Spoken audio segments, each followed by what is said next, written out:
Mesdames et messieurs, aujourd'hui, un vent d'optimisme souffle sur notre économie et sur le marché de l'emploi. Une nouvelle dynamique européenne semble prendre forme. Alors comment saisir ce moment?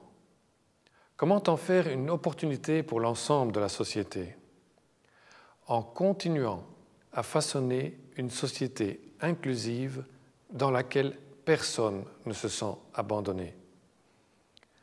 Apprendre au sens large est une des clés pour y parvenir. Apprendre des autres et avec les autres. À l'âge du savoir immédiat et omniprésent, apprendre à interpréter les faits et à émettre un jugement de valeur permet de prendre ses responsabilités en connaissance de cause. C'est vrai, c'est juste, c'est bien. Les jeunes apprennent cela en premier lieu de leurs parents et aussi de ces enseignants passionnés qui éveillent chez leurs élèves le désir de comprendre. Dans un monde qui évolue à un rythme accéléré, ils apprennent de leurs aînés comment prendre du recul. Les aînés peuvent aussi apprendre des plus jeunes. Encourageons la rencontre de l'enthousiasme et de la créativité avec la sagesse et l'expérience de vie. Le travail, également, est un lieu qui permet cette rencontre. De plus en plus d'écoles en Belgique intègrent le travail en entreprise dans leur programme. Lors d'un récent voyage en Suisse, j'ai pu apprécier les succès engrangés par ce modèle de formation en alternance. Continuons à favoriser les synergies entre le monde de l'enseignement et celui des entreprises. Nous insufflerons un plus grand dynamisme sur le marché du travail et nous créerons plus d'égalité des chances.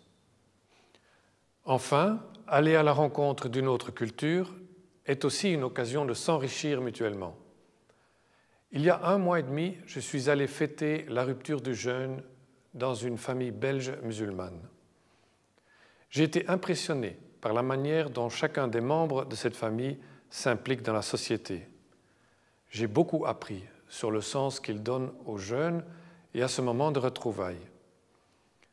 En sortant de chez eux, tard le soir, j'ai été accueilli par leurs voisins. Ils m'ont offert une bouteille de vin et m'ont dit à quel point ils étaient heureux de vivre dans ce quartier. J'étais fier de voir coexister chez nous, côte à côte, ces deux manières simples et vraies d'exprimer l'hospitalité. Toutes nos rues ne sont pas comme celle-là, mais cet exemple nous montre qu'il y a dans notre pays, bien plus que nous le croyons parfois, une communion de valeurs au-delà des différences. Cherchez à apprendre au contact des autres et avec les autres. Vous découvrirez que vous partagez les mêmes interrogations, les mêmes doutes, les mêmes espoirs, les mêmes rêves que vos voisins. Eux aussi sont soucieux du bien-être de leurs enfants, de la qualité de leur travail, du bon accueil de leurs malades ou de leurs aînés. Apprenons également à nos enfants à porter ce regard-là sur le monde.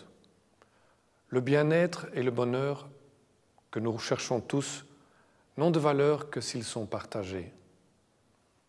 La Reine et moi constatons tous les jours ce que signifie l'enrichissement mutuel dans les innombrables initiatives de solidarité et d'entraide, que ce soit dans l'accueil des sans-abri, l'aide aux handicapés ou plus largement dans toute forme de soutien aux plus vulnérables d'entre nous.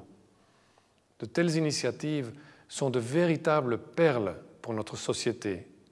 Elles nous dévoilent la richesse cachée des plus fragiles. Mesdames et messieurs, je suis persuadé que nous pouvons tous tirer les bénéfices de la nouvelle dynamique qui semble s'amorcer. Nous le ferons en voulant apprendre tous les jours de ceux qui nous précèdent, de ceux qui nous suivent, de nos voisins, de ceux que nous croyons parfois si différents. Il suffit de vouloir regarder au-delà de la différence. La Reine et moi vous souhaitons une belle fête nationale.